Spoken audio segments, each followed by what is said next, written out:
The word tattoo originated in Tahiti. The legend of Tohu describes the god of tattoo painting all the ocean's fish in vibrant colours and patterns. Prepare a pineapple leaf garnish.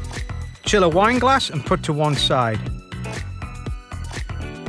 Collect a blender cup. Coco Lopez is made from the tender meat of sun-ripened Caribbean coconuts and natural cane sugar. Mango exudes tropical flavours and gives a wonderful texture and mouthfeel to this drink. Next, we need to lengthen with pineapple juice.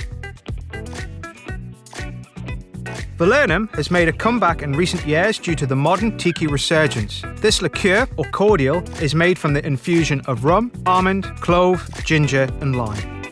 Puss's gunpowder-proof navy rum is produced at the original Admiralty strength of 54.5%, and in accordance with the original blending recipe when the tot of rum was discontinued on the 31st of July 1970.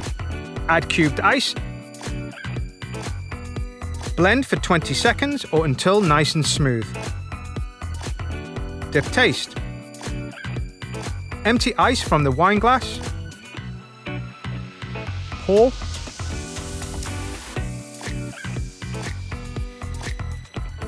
Affix the pineapple leaf onto the rim of the glass. Rinse equipment and replace. Present and serve.